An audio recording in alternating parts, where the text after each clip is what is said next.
Next 198. The mere topical employment of medicines that are powerful for cure when given internally. అవి చాలా సమర్థవంతంగా నయం చేస్తాయి ఎప్పుడు వాటిని ఇంటర్నల్గా ఇచ్చినప్పుడు. కానీ the mere topical employment of medicines to the local symptoms of chronic miasmatic diseases is for the same reason quite inadmissible. ఈ రకంగా పైకి పూయటం అనేది ఆమోదయోగ్యం కాదు. For if the local affection of chronic disease be only removed locally and in a one-sided manner, దానిని స్థానికంగా తొలగించడము, next one sided manner అంటే పాక్షికంగానే తొలగిస్తున్నాం మనం. ఎందుకు దాన్ని ఎక్స్టర్నల్గా ఎప్పుడైతే పూస్తామో ఆ ఎక్స్టర్నల్గా పోయటం వల్ల అది స్థానికంగా మాత్రమే తగ్గుతుంది. The internal treatment indispensable for the complete restoration of the health remains in dubious obscurity. కానీ ఇంటర్నల్గా ఉన్నటువంటి ఆరోగ్యాన్ని మొత్తాన్ని కూడా యథాపూర్వ ఆరోగ్య స్థితికి తీసుకొని రావడానికి అక్కడ కంపల్సరిగా తప్పనిసరిగా ఇంటర్నల్ ట్రీట్మెంట్ అయితే అవసరం. కానీ ఆ యొక్క ఇంటర్నల్ ట్రీట్మెంట్ అనేది చాలా సందేహ స్థితిలో అది ఏర్పడిపోతుంది. ఎందుకు అంటే the chief symptom the local affection is gone. ఈ యొక్క లోకల్ సిమ్టమ్ అనేది పోయిన తర్వాత and they remain only the other less distinguishable symptoms.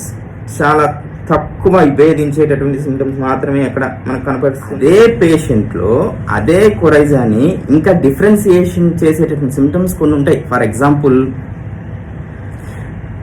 ఇప్పుడు జలుబు చేసినప్పుడు స్మెల్ పోయిందా, లేదు జలుబు చేసినప్పుడు నాలుక రుచి తగ్గిందా.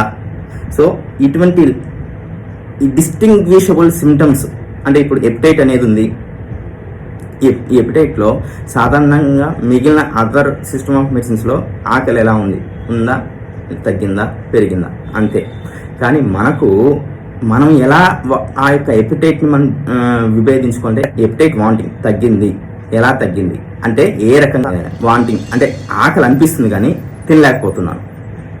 వాంట్ ఆఫ్ హెపటైట్ విత్ హంగర్ అలా తగ్గిందా, లేదు ఆకలి తగ్గింది కానీ దాహం పెరిగింది. వాంట్ ఆఫ్ హెపటైట్ విత్ థర్స్ట్, లేదు ఆకలి తగ్గిందని కానీ ఒక 2 సార్లు ఒక 2 ముద్దలు పెట్టుకోగానే మళ్ళీ ఆకలి అనిపిస్తుంది. అంటే appetite returns as soon as eating. ఈ చైనా ఇలాంటి డ్రగ్స్లో చూస్తాం అనమాట. నెక్స్ట్ ఆకలి తగ్గింది అంటే ఆకలి అనిపించడమే అస్సలే తగ్గిపోయిందా, కాదు ఆకలి అనిపిస్తుంది కానీ కొంచెం తినగానే కడుపు నిండిపోయినట్టుగా అనిపిస్తుంది.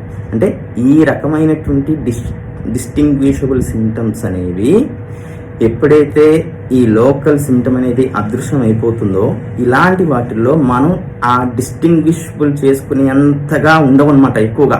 అంటే ఆకలి తగ్గిందంటే ఆకలి ఎలా ఉంది, ఏమోనండి అప్పుడు ఎలా ఉంది, ఇప్పుడు ఎలా ఉంది, పెద్ద మార్పు రావట్లేదు.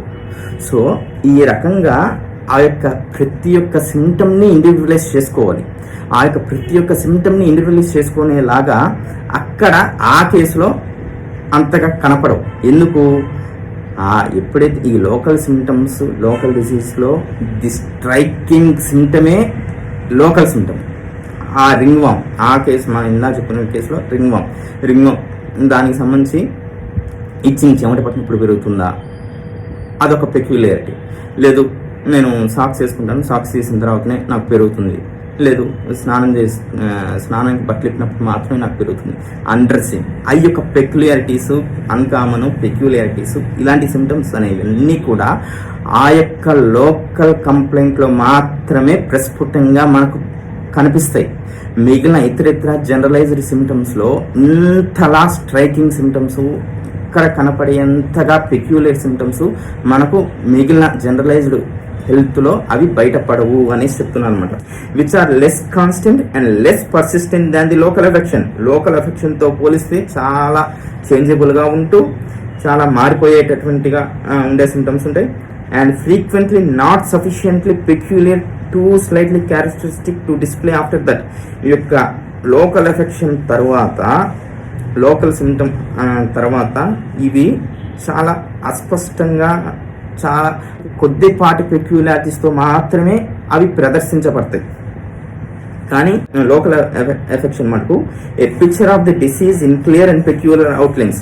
అదే కానీ ఆ యొక్క లోకల్ సిమ్టమ్ కానీ అక్కడ ఉన్నట్లయితే అది క్లియర్ కట్గా పెక్యులారిటీస్తో స్ట్రైకింగ్ సిమ్టమ్స్తో అది స్పష్టంగా వ్యక్తమవుతుంది అనేసి చెప్తున్నాను అన్నమాట.